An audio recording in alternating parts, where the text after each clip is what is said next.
Hello, everyone. I'm Tom, and today I'm interviewing Andrew. Andrew, do you want to introduce yourself? I'm Andrew Bogdanowicz, the director of this live-action short film adaptation of Goodbye Eri. I've been working on it since I think it was initially conceived around January, so it took me around 8 months to complete it from conception. Very nice, very nice. So, Andrew, before working on this short film adaptation, what other experiences with film have you had?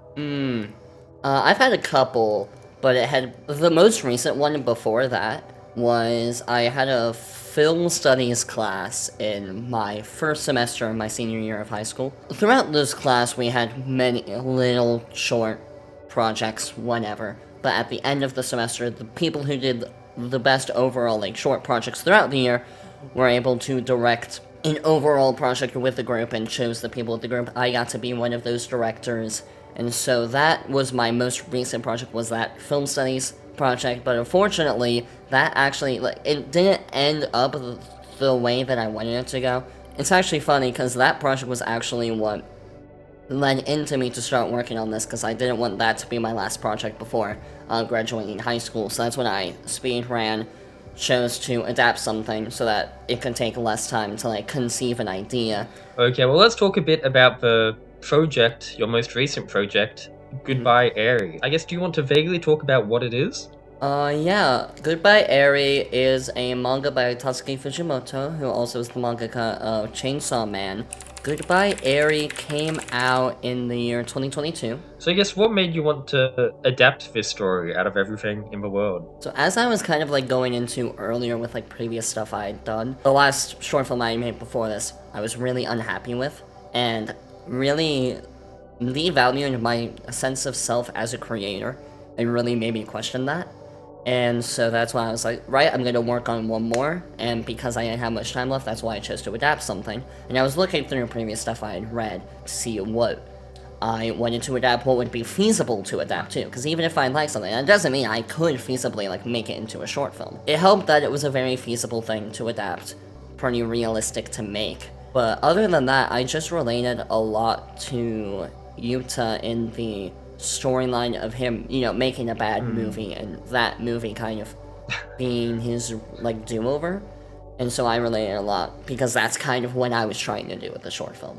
Yeah, I think this story appeals a lot to filmmakers. Just to get on a little detail you mentioned, you said that this was a very feasible story to adapt. What did you mean by that? I mean, if you compare it to Chainsaw Man, there's just you would need the budget for the CGI to be able to adapt it into live action without it looking stupid.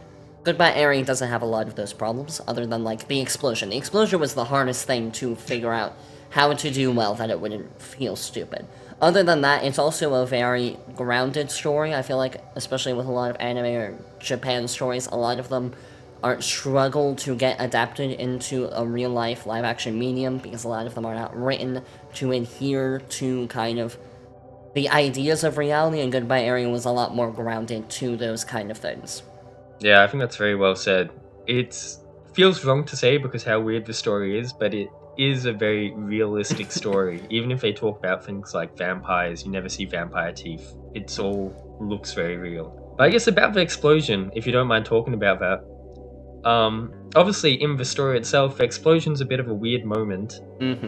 What kind of thoughts did you have when having to handle it? Mainly I was a lot less worried about the first explosion. Through analyzing it, I realized that the last explosion looked a lot more realistic, with more ground being blown up and not just an explosion being pasted in, versus the first one where it kind of looks a little bit more like an explosion was just pasted. So I'm like, okay, so that first explosion is supposed to look a little bit more fake. And so at that point, I kind of had this idea of how to implement the first explosion. That one I had in mind always, and because I felt like it emulated almost like an early 2010s YouTube feel. The second explosion was a lot harder to deal with. It took me 5 days with almost no sleep to finish that shot, because there was just so many different things. That one, because, we looked at it, that one's supposed to look more realistic, so that one I was a bit more worried about. But we were like, we're just gonna film it and then we'll put explosions behind it, and I'll just work a really long time on that shot because I'm not gonna have to really worry about any other CGI shot or like VFX shot really in the film. So, I can just focus on that one compared to having to stretch myself throughout a lot of different shots. And I think that was a good idea. I still underestimated how much time it would take, mainly because if I would go back now when filming that explosion shot, I would have chosen an area that didn't have fences, because what I had to do throughout that explosion shot was I had to mask out all of like the little bars of the fence so the explosion would show up behind it. It took forever. God, I can see VFX being something very difficult for just a indie small filmmaker to try to do himself. But I guess, Yeah. like you were saying, the context of the story makes it kind of okay for it to look shoddy. Mm-hmm. Obviously, in the manga story, there's a lot of ambiguity into what is real and what isn't, and I think part of that is helped by the fact that it is a manga. You're not watching things move. I don't know if it's a bit hard to describe, but I think when you bring something to live motion, the details become a lot more concrete and you can scrutinize them a lot more. Mhm. What value did you think, or what did you think would be brought up in points, I guess, by bringing it to live action? Was there anything you think that the live action format helped for the story? I think the one thing that the live action format helped in the story was to just make it more obvious to casual watchers the kind of movie inside a movie dilemma, where when reading a manga it's harder to tell that it's like, oh, is this a movie or not, because you're not watching a movie, where versus watching a movie it's easier to kind of pick up on something like that. That's very true, yeah. It lends itself very well, especially since the whole found footage film genre already exists, so people get what's happening. Although I think But yeah. when analyzing the manga, it seemed like some panels that like switched back and forth between found footage and like third perspective shots, Yeah, which it's we weird. yeah, which we decided to nix and just keep as found footage shots, just to I guess simplify things. on that topic, was there anything else you wanted to, or you cut out of the film or the story? There were a couple things that we changed. One was, the biggest thing is just the ages of the characters. To deal with the feasibility of making something in live action, I could maybe technically get a bunch of middle schoolers, but I wasn't going to. It was just easier, more simpler to get people that I know and to make the characters like first year high school is what I had in mind. And so his old movie was still made in middle school, it's just in this story, he's now transitioned fresh into high school. So that's one of the big changes, and because of that, we got rid of, like, there's a lot of poop jokes in the original because they're middle schoolers. Didn't make as much sense with them now being high schoolers, so those are gone now. I don't know, some high schoolers, they still make their poop jokes. Another major thing we changed was the ending. I always knew what it was getting at, but I was like, as a story, like, looking at it at face value, it was very weird to be like, he made a movie, but he wasn't happy with it. He kept working on it for the rest of his life. He got a family. His family dies off screen, and now he's gonna kill himself in the abandoned building. Like, it just felt like a little over-dramatic on top of all the dramatic stuff we had before. Especially like, oh, he had a family, but they died off screen. And I get that it's supposed to be like, oh, is the family real or not? But just reading it face value, it felt very weird, which I didn't want it to be. On top of that, that ending of him being older would have been harder to manage what the original manga did of, is it the father playing him, or is it an older Yuta, because you couldn't really tell. You would be able to tell in a live-action short film. Yeah, exactly. It was a couple of drafts in when I got rid of it, because how I went about the writing process with this is I literally just translated the manga into a script format, and then I started making the changes I wanted to do. Including, like, I tried not to name Yuta as much as possible, mainly due to the fact that the person playing him is white, and I felt like it'd be very weird to just look in his face and then hear someone call him Yuta. But with the ending, we didn't change it for a while in the script because I couldn't come up with an ending that still maintained what the ending was in the manga, what was cool about it, and, like, making sense of the story. It wasn't until one day I came up with the idea of, like, what if he's just not unhappy with the story, because kind of what Eri talks about in the ending about, it's kind of like a generic story about, just the love interest dies. It's kind of, a played ending. We've seen it many times before. And Yuta is a very non-traditional storyteller, so it made sense that he wouldn't be happy, even if though he made it in mind for the general audience, he wouldn't have liked it. And so he would feel unsatisfied. And the factor of keeping in, is it real, is it not, the ending is after that point, after what you think is the movie he showed to people, it's now no longer really shot in a found footage way. But instead, you now have the question of, or did he just, rent a really nice camera for one day of shooting? Who knows?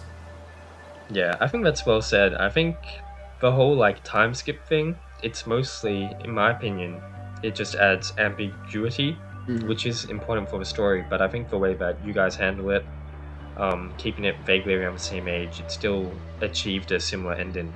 I guess for your short film, if you don't mind talking about this, what does the ending really mean to you? I mean, obviously, in the terms of the story, for me, I always believe that Goodbye Eri is all parts of it is a movie that is the movie he made. That's my interpretation of it. And so, in the terms of the story, I see it as that is the big reveal that this has all been his movie. Every single minute of it. But personally, what it means to me is, I think it's somewhat about learning not to care what other people think about his art, because he was very distraught about how other people perceived him through his, because that's what the story is all about, perception, how he views his mother, and how that interpretation is what lives on versus who she actually was. And how other people perceive Yuta off of his movie, and it's like, oh, he's not a great guy, look what he did with his mother in the movie. And that really bothers him, is because, to some degree, I mean, people exist, but people are not what live on. It's how people perceive those people that live on. And Yuta, I think, realizes that, especially with his mom and what he did with that. And so that kind of really bothers him, that it's like, oh, people are, really see me as, this bad person because of this movie I made. And that's how I'm going to be lived on and remembered as. And so that really bothers him, and I think through the ending, he realizes that even though everyone else was happy with the movie that he made, and he had finally made something satisfactory for everyone else, he wasn't happy with it. And really realizing how other people perceive you matters, but almost what is more important is how you perceive yourself. And it's also slightly inferred that, Eri kind of manipulated Yuta to make that short film for her purposes, and so that final explosion is kind of being like, I don't care what you think anymore, I'm going to live my own life and what I like in my movies. Yeah, very nice. I think that's a very nice way to look at it, and especially with that sort of ending, I think you can infer that he does achieve that goal. I guess, what was a difficult point about making this film, whether writing or filming? There were so many difficult filming days. One of them, the abandoned building day, because all the scenes in the abandoned building were filmed in one day. I think it took us 7 hours, if I remember correctly. Wow. Because the thing is, I don't know if you can tell, we didn't just film the abandoned building in my garage, but we only really had one day to film because there's furniture that we're putting into our garage, and my parents want to use their garage as a garage. So we only had one day to film in there, all of the scenes there. And also what was really hard about that day, we needed to move a couch into my garage. So we literally brought the couch out from my front door, moved it all the way outside up to the garage door, opened the garage door, and then we started filming. So we got that one shot of them both carrying the couch into the abandoned building. God. So that day was probably the hardest. Yeah. It sounds like something. 7 hours, moving furniture around, trying to get it all done in one day. Okay, well, Andy, I've got one final question for you, and I think this should be good for time. What are you planning on working on next? Do you have any projects in the future that maybe you've already started, or maybe that you haven't started yet but want to? There's a couple ideas in my head. Probably not another adaptation, because I had just done that. I don't want to just repeat doing the same kind of project over and over again. I'm probably going to wait a little bit until I have gotten more film classes under my belt, just so that I have made some progression. And since I'm just about to take them, it makes sense to wait a little bit until I maybe learn some stuff from that to take into the short films. But I have some ideas in my head. One is about the dangers of adding ambiguity to things, and if you blur the line so much, then you can no longer say anything is wrong, and kind of the dangers of that. And the other one is just like making a short film around an action scene. Maybe they're both the same idea. I'll see if I can blend them. But mainly because like I've never made something with an action scene, so I think that could be pretty challenging and like to do, and just like try to make a project just around like a fight scene. Yeah, I think that's very nice. I think it's good that you're trying to push your boundaries and learn something new. Mm-hmm. Okay, well, Andrew, we will end the interview there. Thank you so much for giving me your time, and I think all your answers were very insightful, so thank you. Thank you for asking. All good. Bye-bye. See you.